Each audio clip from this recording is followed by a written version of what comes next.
Welcome everybody. I am the air quotes comedian, a man who's unsure if he's in a Dada cult, and this is the Polemics, and I splurged early with the best joke. Well, thanks for watching. Don't like the video, please don't subscribe, mess with the metrics, that's the kinds of things I like to do. I mean, what's the point of sticking around because it's all downhill from here? Who wants to hear my poorly formed, bordering on incoherent thoughts concerning post-truth? Other than me, I mean. I suppose in one way it's good because I suspect most people don't get to the ending patter of the routines, so I moved it up and now they know how I finish. Plus, I don't have to put it at the end for this one. Great. Recently I saw somebody discussing post-truth and how it is used by fascists, and I was all reactionary and thought, those bloody fascists and their post-truth ideology. But then I mentally stepped back and hit my head on the cupboard door, and I was all like, now hang on. I'm a post-truth thing. I'm an anarchist. That's my job, destroy authority. And when it comes to so-called truth, a thorough deconstruction and examination of the constituents usually yields the truth of it, or not as the case may be. Take the universal truth that Nazis are deserving of being punched in their silly faces. As a postmodernist, or, in my case, a meta-postmodernist, it almost sounds like I have a grasp on these concepts I'm waffling on about, doesn't it? But I cloistered myself away in the metaphorical priest hole, behave, and had a deep deconstruction of this maxim and its underlying nature, and came to the observation that the outcome of this venture, and to any conclusion I arrive at, is as predictable as me handing the viewing audience, that's you, a soggy pizza box where a funny punchline should be. Alright, I'm here to make you laugh, not myself. What a selfish, self-absorbed attitude to have, eh? It has to be said about whoever it is I'm talking about, because I made it purposefully ambiguous. Make you laugh, right, I'm on it. He lied convincingly, and somebody said they wanted to see more cats, so I'm doing that as well. And in order for that last line to be true, I need the beasts to cooperate during production. I wonder if they did. Well, this is going to be another hastily written one on a subject I have no proper grasp of, so I'm hoping my sheer ignorance will provide some chuckles. I think everybody here knows the difference between an objective fact and truth and the relationship that can exist between them. Facts are reality, things that happen, and truth is subjectivity, things we believe. I cannot in good faith say I believe in any kind of universal truth, because as soon as you lock into anything, some twat will come along to be an outlier. Oh, no living thing in the entirety of creation likes to suffer needlessly, eh? Is that right? Have you met Cyril at the bus stop? I met him and talked with him, and now I want a puppy. I define truth as a belief that has broad consensus, that is generally beneficial to the enterprise of life. We are currently undergoing a mass extinction due to greed, ignorance, obfuscation by deception of accountability, hatred and inaction by a highly controlled and manipulated population. That's not truth. These are facts. The truth of the matter is that the philosophies and modes of thought that have brought us here are the opposite of truth. Lies. Is truth relative from person to person, culture to culture, heart to heart?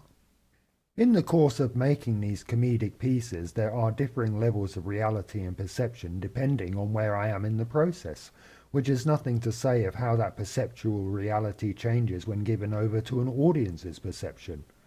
My audience is very perceptive. They know when I'm trying to flatter them. Bastards.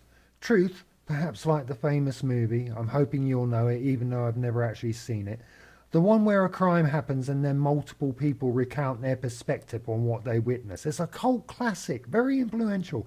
It's on the tip of my tongue. Oh, Clue. So, we have this type of truth that is personal and tied to our perception of events.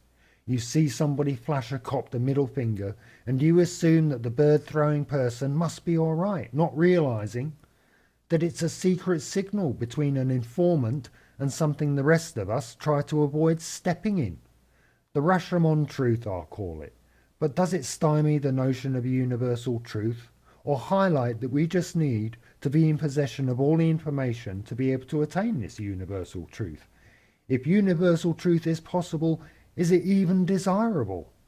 Am I aware that this is about post-truth and not universal truths? Because it sure doesn't seem like it, does it?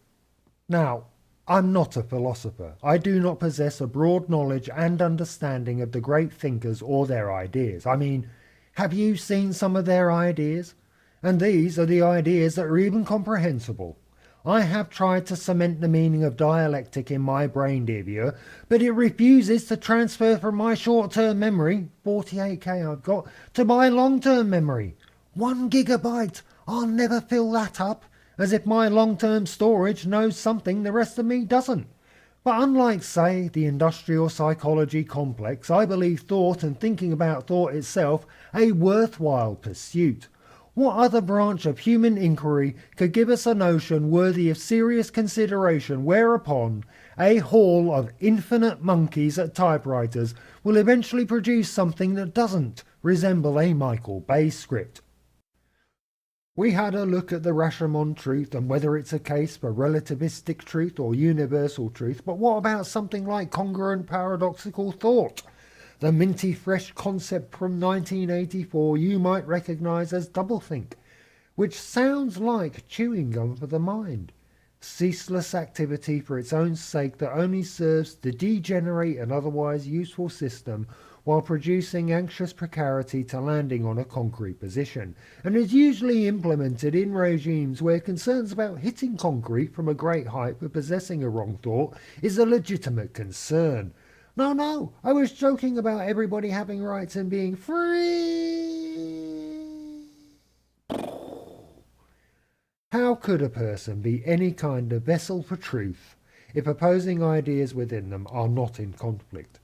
This is what the novel 1984, which I've never read, written by the Eurythmics, who also released the theme song for their book that used a vocoder and everything. But I didn't have to read 1984 because I lived through it. 1984, a very good year with an aroma of ashtrays and stale telephone box piss, with overtones of Thatcherite hatred for the working folk, with a dash of the National Front, or, you could say, with a fash of the National Front, and a subtle hint of the IRA's failure to fix one of those wrongs. Good Lord, will you look at the time? I suppose I should explore the notion of post-truth then. What I thought it was initially was along the deconstructionist notions of postmodernism, but purely concerning itself with the arena of truth, a well-studied area of philosophy, reason being another, and ethics finishing us off. Behave. But I had a look and learned that post-truth, what it is, right, is the normalization of obvious lies. It's lies. What is truth? Don't fucking ask them, because they'll lie to your face about its nature, these post-truth people. Pants aflame. Turns out I'm not a post-truth person after all. Just a boring meta-postmodernist, material determinist, anarchist comedian with a dodgy back and questionable life choices. Excessive labelling for one. You might not know it from my videos, dear viewer, but I'm a comedian, and I routinely employ fantasy, hyperbole, misinformation, disinformation, exaggeration, outright lies and provocation, slander, propaganda, trickery, deception, and straight-up sorcery, but despite all of this, I think I arrive at the truth every time. After all, that's my job. I would say my job is to make you laugh, but I've read this script, I'm at the end of it, and I don't see it happening if I'm being honest. Am I being honest? Good night.